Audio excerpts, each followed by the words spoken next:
pesimisme itu kan karena pola yang selama ini, betul. Penegakan hukum atas Betul. pola-pola teror seperti ini tidak terlalu menggembirakan. Publik melihat, kayaknya ini tidak akan selesai.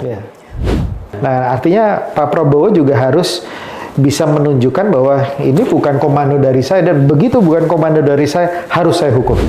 Jangan-jangan responsnya ini sekadar untuk membuat masyarakat membuat ini tidak menjadi terlalu liar gitu.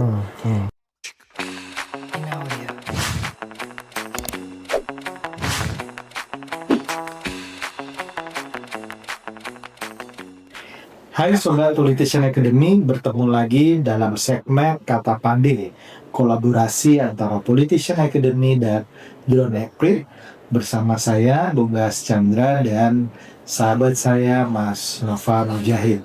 Hari ini kita membahas sebuah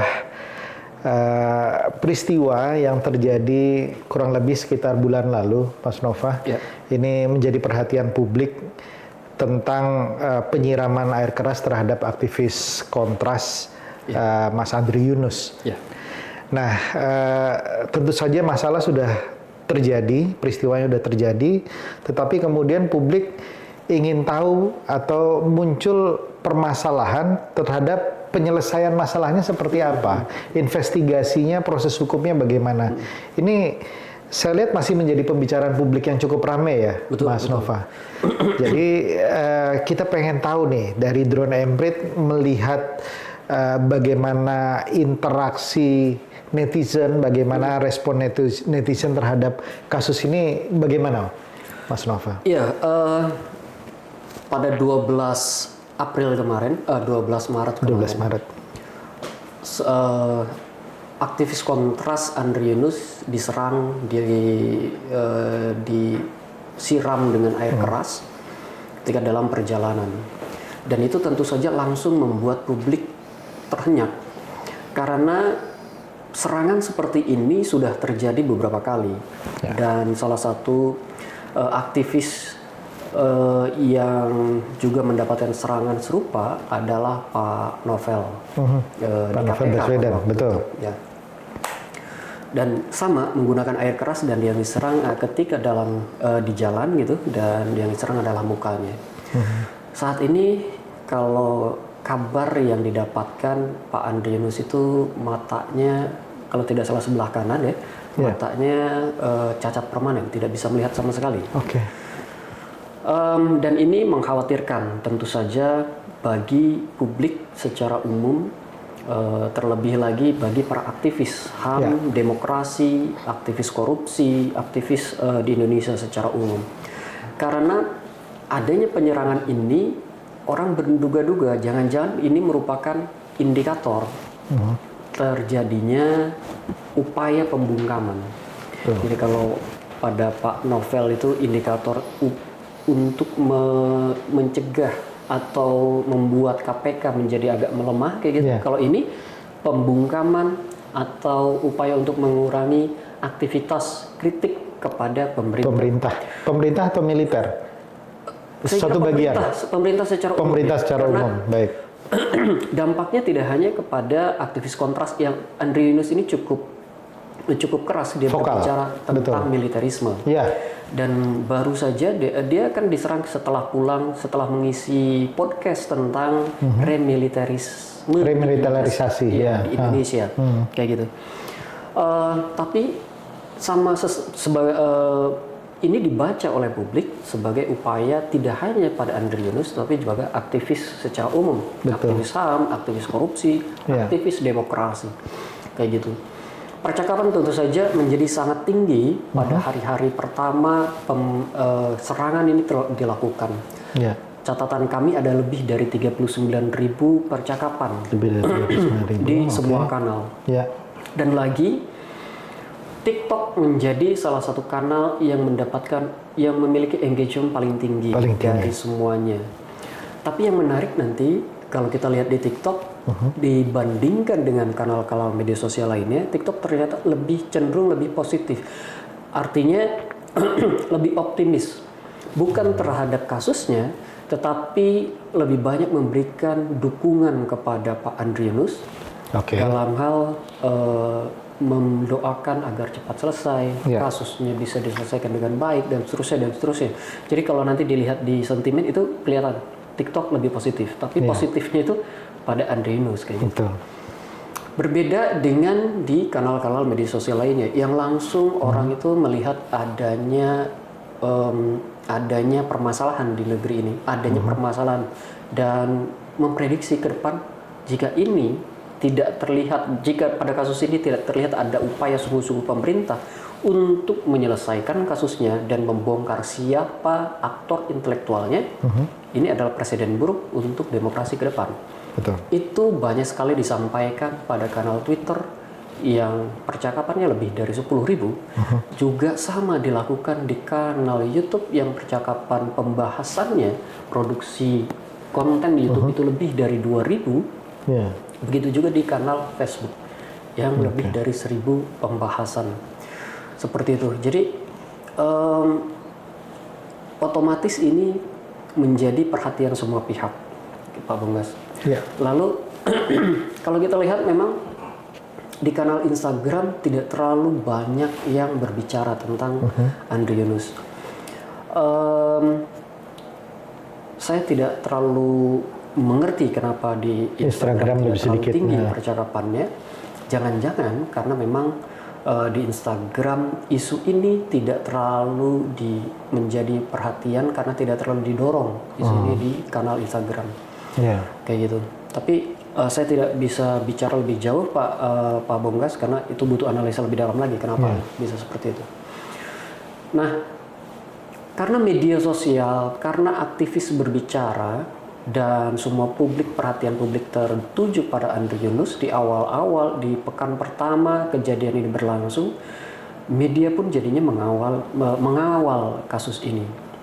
Melakukan investigasi, mencoba mencari update terkini kondisi Pak Andre Yunus seperti apa, kepolisian bagaimana sikapnya, lalu polisi juga bagaimana sikapnya, tentara bagaimana sikapnya, karena di awal sekali jika kita lihat percakapan itu tinggi pada pekan pertama, itu isinya investigasi mandiri yang dilakukan oleh beberapa aktivis dan mereka yakin betul ini tidak dilakukan tanpa perencanaan dan ini dilakukan oleh aparat, bisa jadi tentara, bisa jadi polisi, lalu kemudian semakin mengerucut, ini ternyata sepertinya dilakukan oleh tentara kayak gitu.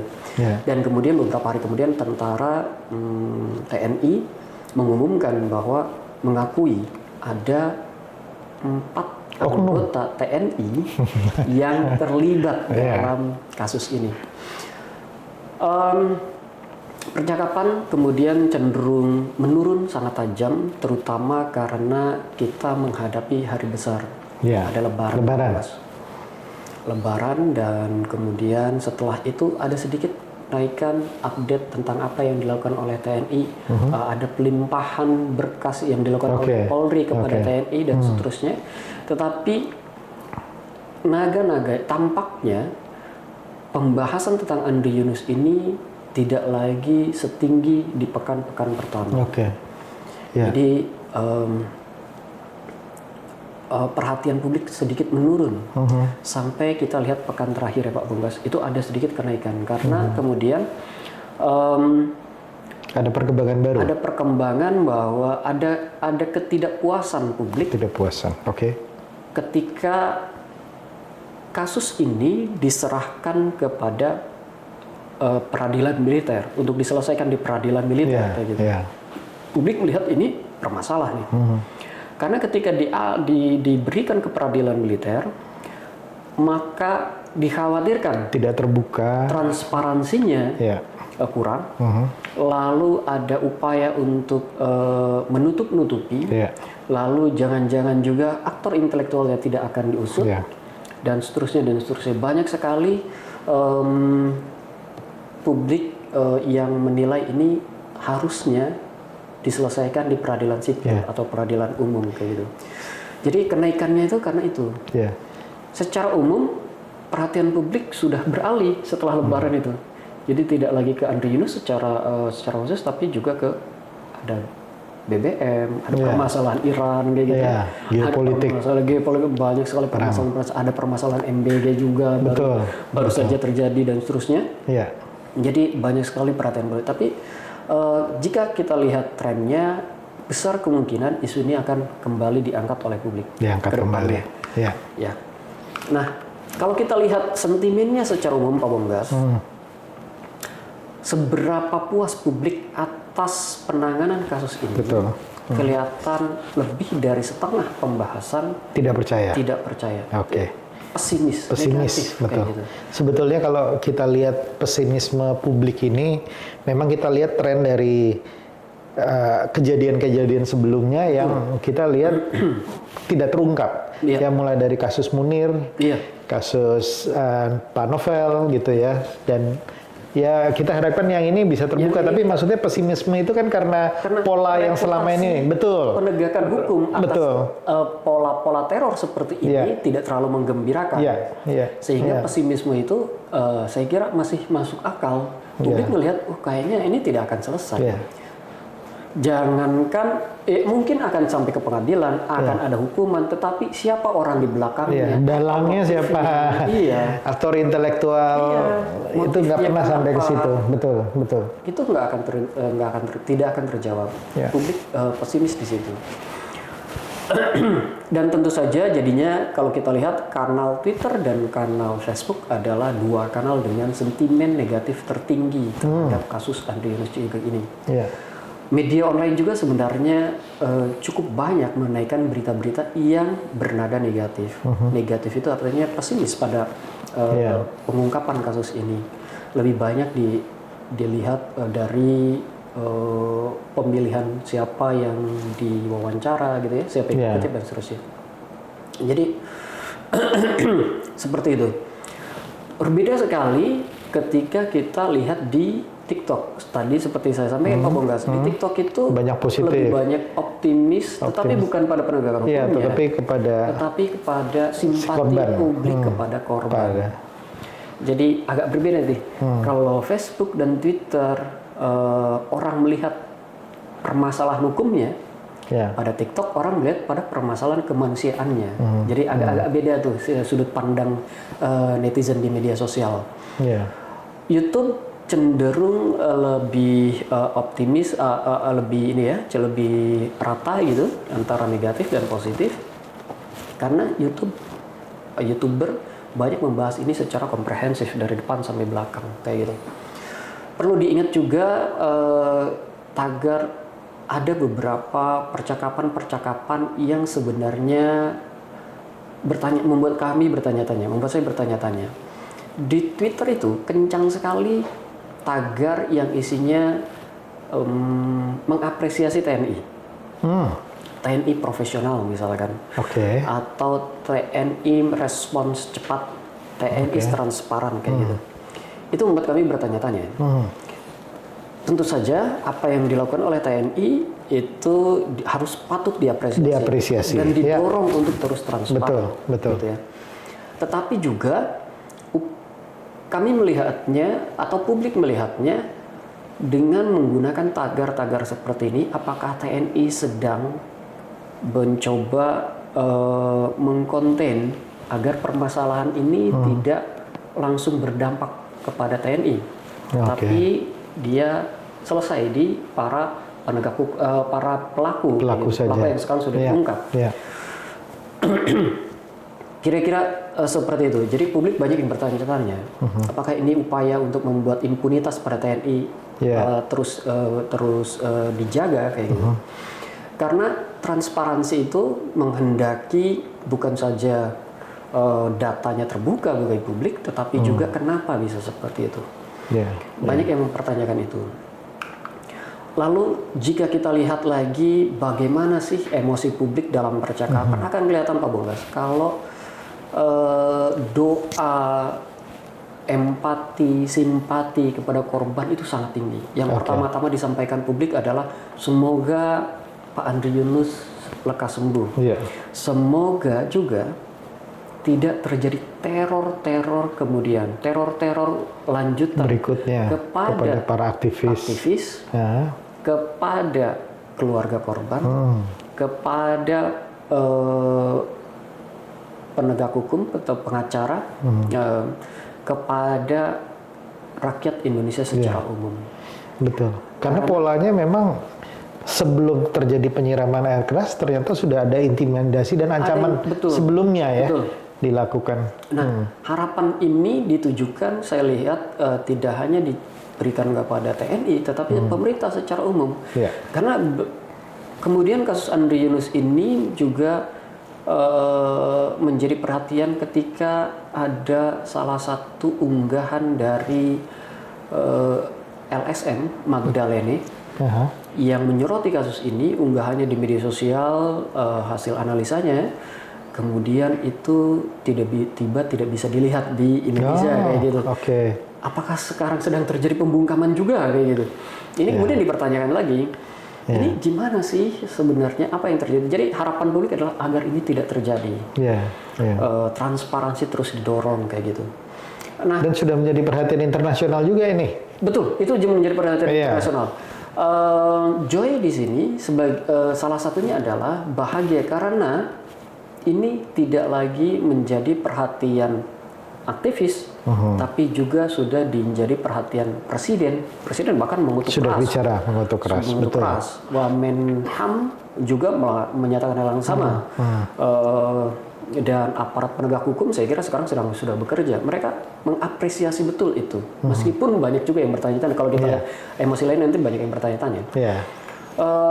Dan juga ini menjadi perhatian publik di media, publik internasional. Jadi terlihat bahwa kasus ini sepertinya semoga gitu akan dikawal dengan baik, diselesaikan dengan baik oleh pemerintah, oleh TNI, oleh Polri, oleh penegak hukum.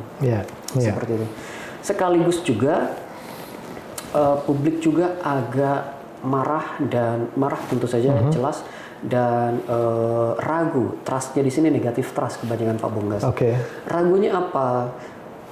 Respons pemerintah yang dinilai pertama terlambat. Yang kedua, jangan-jangan responsnya ini sekadar untuk membuat masyarakat membuat ini tidak menjadi terlalu liar gitu. Yang ketiga, jangan-jangan juga ini dimanfaatkan untuk melakukan pencitraan. Ada yang datang berkunjung kayak gitu, kemudian itu sengaja dilakukan untuk pencitraan seperti itu. Jadi apresiasi publik, harapan publik tinggi agar kasus ini dilakukan dengan baik dan transparan. Publik mengapresiasi berbagai macam pengusutan yang dilakukan oleh APH untuk membuat ini makin jelas gitu. Juga mengapresiasi sebenarnya langkah-langkah yang dilakukan oleh pemerintah. Juga mengapresiasi ini menjadi perhatian banyak pihak. Sekaligus juga ragu, khawatir. Jangan-jangan tidak akan sampai seperti yang sebelumnya. Ini kalau kita lihat emosi, jadi ini adalah kasus yang mengaduk emosi publik secara umum. Nah, jika kita lihat lagi siapa saja atau ada berapa klaster percakapannya, kelihatan setidaknya yang bisa kami identifikasi ada 4 klaster percakapan. Hal yang menarik bagi saya adalah ketika akun base terlibat dalam percakapan, Pak Bonggas. Maksud akun base itu gimana? Base itu kayak iPop, kayak Korea. Ketika mereka terlibat dalam percakapan, artinya ini tidak lagi menjadi konsumsi kalangan tertentu saja, tetapi sudah menjadi konsumsi hampir semua kalangan, kayak gitu. Terlebih akun base itu kebanyakan menceritakan kronologi, lalu kekhawatiran-kekhawatiran dan sebagainya. Kebanyakan akun base juga diisi oleh aktivis. Tentu saja aktivis di ini base-nya masing-masing. Kalau aktivis daerah, tentunya di komunitas masing-masing. Aktivis motor sama juga, aktivis otomotif gitu, aktivis olahraga dan seterusnya. Mereka melihat ini, waduh, kalau suatu saat kami mendapatkan giliran seperti ini, jangan ngeri juga. Ngeri, gitu. Jadi mereka menyuarakan hal seperti itu. Tentu saja banyak publik yang kritis dan melihat ini menjadi satu warning bagi Indonesia ke depan. Pak Prabowo sedang dilihat betul bagaimana cara dia menyelesaikan kasus ini. Kecaman sudah disampaikan, tetapi apakah itu akan berdampak pada penyelesaian ini dengan baik? Saya kira ditunggu betul oleh publik, Pak Bongkas. Nah, Pak Bongkas, dengan berbagai data percakapan publik seperti ini, kekhawatiran, emosi yang bercampur aduk dalam percakapan kayak gitu, tinggi harapan, sekaligus juga kemarahan juga, ketidakpercayaan juga. Sebenarnya dari sisi politician academy, apa sih dampaknya bagi publik, bagi pemerintah, atau bagi Indonesia secara umum, Pak Bongkas? Ya, baik. Jadi ini boleh saya katakan ujian bagi pemerintahan Prabowo yang berikutnya ya, setelah kemarin di bulan Agustus dari publik demo mahasiswa dan lain-lain yang berakhir rusuh. Nah, ini menurut saya dalam konteks politik juga merupakan ujian besar juga, karena di satu sisi penyiraman air keras itu baik secara simbolik maupun secara nyata itu memberikan dampak yang cukup permanen ya, memunculkan teror dan semacam usaha pembungkaman terhadap apa yang selama ini aktif. Dan kita udah tahu semua bahwa Mas Andri Yunus ini terkenal sangat vokal berbicara untuk masalah-masalah berhubungan dengan militer ya.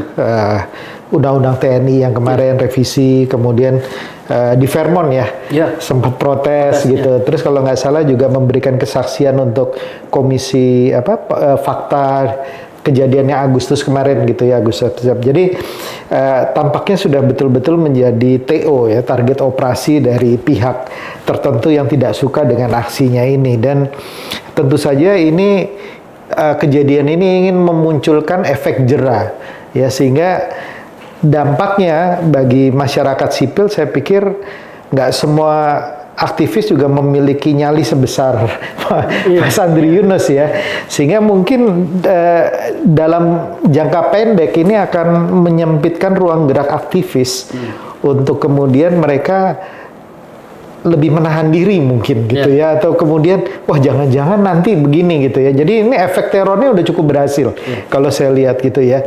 Nah, ini yang di satu sisi, tapi di sisi lain saya melihat juga bahwa dengan adanya peristiwa ini, maka justru ada kemungkinan konsolidasi dan koordinasi komunikasi masyarakat sipil semakin erat, semakin menguat gitu ya, karena mereka biasanya kan kalau menghadapi musuh bersama itu biasanya lebih menyatu gitu ya, lebih bersatu. Nah, justru di sini poin menarik untuk masyarakat sipil untuk bersatu dan bergeraknya tidak terpecah-pecah lagi gitu ya. Kita apresiasi setelah kejadian kan koalisi masyarakat sipil mengeluarkan statement keras, minta pengusutan dan lain sebagainya gitu. Jadi saya pikir ini dampaknya untuk masyarakat, tapi kita harapkan ini tidak memunculkan efek jera, karena di dalam negara demokrasi yang namanya kritik, yang namanya masukan, apapun itu harus dianggap sebagai vitamin, sebagai jamu, nggak boleh dianggap sebagai obat pahit yang menjadi racun. Justru teman-teman aktivis harus dilihat sebagai orang-orang yang ingin memajukan Indonesia juga gitu loh, bukan musuh yang harus diperangi dalam, yang harus dibungkam gitu ya. Jadi ini saya pikir mindset dan pendekatan dari pemerintah atau pihak aparat keamanan juga harus berubah dalam melihat ini gitu. Jadi ya itu yang saya lihat dampaknya. Dan dengan adanya pelimpahan kasus ke peradilan militer ya, ini saya terus terang termasuk yang khawatir juga bahwa selama ini kan peradilan militer lebih kepada menjadi tempat impunitas bagi lembaga gitu ya, bagi lembaga negara, dan biasanya investigasi terhadap siapa pelaku sebenarnya nggak pernah sampai ke situ. Iya. Ya ini yang kita khawatirkan semua ya, dan saya harapkan kita sebagai masyarakat sipil sama-sama mengawal ini juga.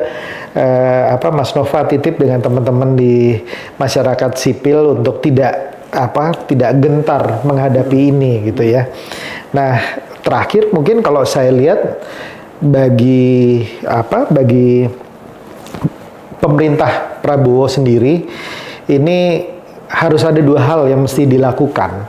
Yang pertama tadi proses investigasinya seperti permintaan Prabowo dan udah statementnya dikatakan harus tuntas gitu ya, dan harus tuntas itu artinya terbuka prosesnya. Kalau perlu ya mudah-mudahan belum terlalu terlambat gitu ya, mengajak pihak-pihak luar untuk sama-sama menyelidiki proses ini gitu ya, sehingga nanti hasilnya terlihat transparan, nggak cuman kayak tampaknya transparan gitu ya, padahal tidak gitu. Semacam bikin TGPF gitu. Ya, semacam itu. Betul. Kalau perlu pihak dari Kontras juga masuk di situ, pihak dari Komnas HAM masuk juga untuk sama-sama melihat proses ini, dan mekanismenya mesti independen gitu ya. Nah, ini yang bisa dilakukan oleh pemerintah Prabowo untuk membuat ini prosesnya investigasi, sehingga tidak ada tudingan-tudingan gitu ya, bahwa wah ini jangan-jangan perintah dari atasnya gitu. Nah, artinya Pak Prabowo juga harus bisa menunjukkan bahwa ini bukan komando dari saya, dan begitu bukan komando dari saya harus saya hukum. Nah, itu yang pertama. Yang kedua, menurut saya perlu juga ada gestur positif dari Pak Prabowo untuk melindungi teman-teman aktivis ini, teman-teman yang kritis terhadap pemerintahan selama ini. Jangan dilihat sebagai musuh, tapi tunjukkan bahwa yang namanya aktivis, jurnalis, mahasiswa, mereka yang memberikan masukan, akademisi gitu ya, jangan dikriminalisasi gitu ya. Anggap saja ini masukan positif bagi pemerintahan, karena harus diakui juga tidak semua keinginan dari Pak Prabowo yang sudah positif ya, nawacita, kemudian ada di dalam bukunya, itu terlaksana sampai operasional sesuai dengan yang diinginkan oleh Pak Prabowo sendiri gitu loh. Jadi artinya ada yang di tengah-tengah aktor-aktor di pemerintahannya yang ternyata tidak menjalankan juga, dan tujuan dari kritik itu kan juga ke sini sebetulnya gitu ya, untuk membantu Pak Prabowo. Jadi menurut saya itu Mas Nova, kira-kira gimana? Ya, saya kira Pak Prabowo paham betul bahwa ketika bicara demokrasi itu harus dibaca satu nafas dengan kebebasan berpendapat, kebebasan dan kebebasan berpendapat. Dan harapannya dengan membaca demokrasi sebagai upaya untuk membebaskan dan kebebasan untuk berpendapat, betul tadi harus dilihat bahwa memberikan pendapat, memberikan kritik itu salah satu fondasi paling dasar dalam alam demokrasi. Betul.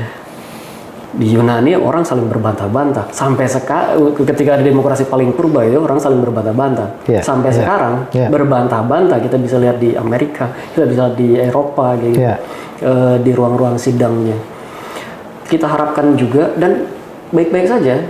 Nah, kita harapkan juga para pembantu presiden memahami betul bahwa Pak Prabowo orang yang paham betul demokrasi, menghargai kebebasan, menghargai perbedaan, karena kritik itu pasti akan dilihat sebagai upaya untuk mengawal pemerintahannya menjadi lebih baik sesuai dengan yang diinginkan. Kita juga mesti ingat walaupun Pak Prabowo ini backgroundnya militer, tapi pendidikannya kan semua di luar negeri, gitu ya. Artinya pemikirannya cukup terbuka. Yang kita khawatirkan adalah bagaimana pembantu presiden tidak bisa memaknai, menginterpretasikan apa yang diinginkan oleh presidennya.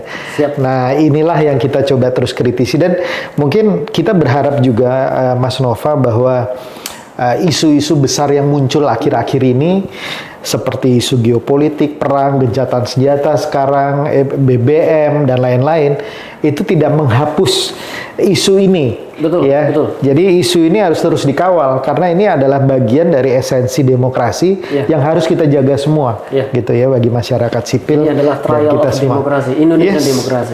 Yes, ujian bagi demokrasi Indonesia. Kalau kita tamparan lolos, sekaligus ujian. Iya, kalau kita lolos berhasil berarti kita ini. Iya, amin. Baik, terima kasih Mas Nova. Mudah-mudahan diskusi kita kali ini bisa memberikan insight bagi masyarakat maupun pembuat kebijakan, karena apa yang kita bicarakan ini kan base-nya fakta, base-nya percakapan di masyarakat gitu ya, terhadap harapan, keinginan, semua yang dicita-citakan lah, katakanlah, bagi kita semua, bagi masyarakat Indonesia semua.